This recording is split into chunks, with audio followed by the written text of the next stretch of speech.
A polynomial is a number of terms or monomials added or subtracted together. Over here I've written a polynomial 4x squared minus 4x plus 1. Since it has 1, 2, 3 terms, it's called a trinomial. The highest power that the variable is raised to is 2, so we say it has degree 2. The coefficient of x squared is 4, that's the number in front of x. The coefficient of x is 1, and the constant term over here is 1. My second one that I've written here is 90x. That's a monomial, just like we worked with in the previous section. It just has one term, so we say it's a monomial. The highest power the variable is raised to is 1, so it has degree 1, and the coefficient of x is 90. Now what we want to do here is do some addition and subtraction with some polynomials. So I've written the instructions here, combine, and I have this trinomial plus this trinomial. Now showing all the steps, what I would get is this, x squared plus x squared.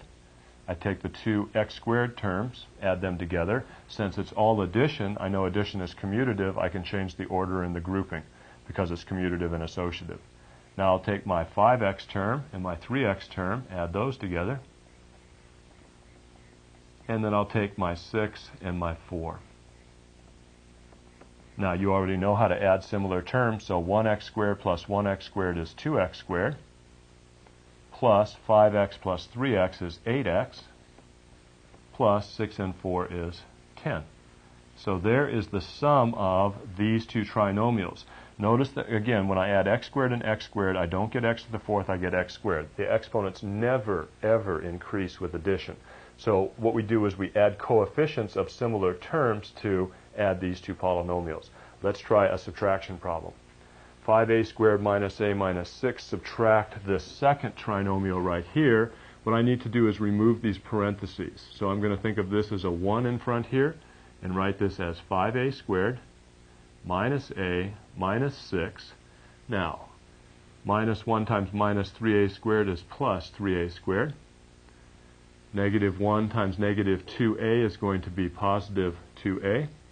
And negative 1 times positive 4 will be negative 4.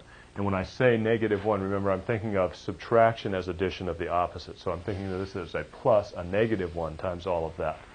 Now I can combine similar terms. 5a squared plus 3a squared is 8a squared.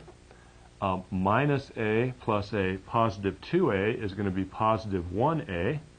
And then minus 6 plus minus 4 will be minus 10. So there I didn't show the step where I group similar terms together, I just simply added them together.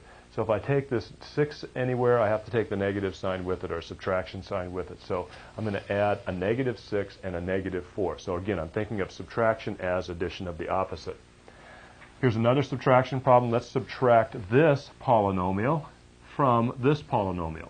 So the correct order will be 11y squared plus 11y plus 11 subtract 3y squared plus 7y minus 15.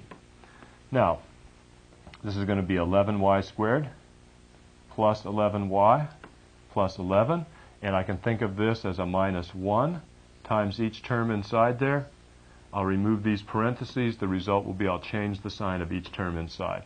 So I have minus 3y squared minus 7y and then plus 15. Now I'll add similar terms. 11y squared plus negative 3y squared will be 8y squared. Positive 11y and negative 7y will be positive 4y. And then positive 11 and positive 15 will be positive 26.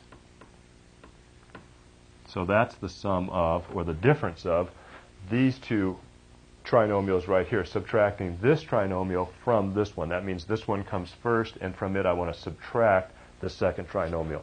So that's a look at addition and subtraction with polynomials.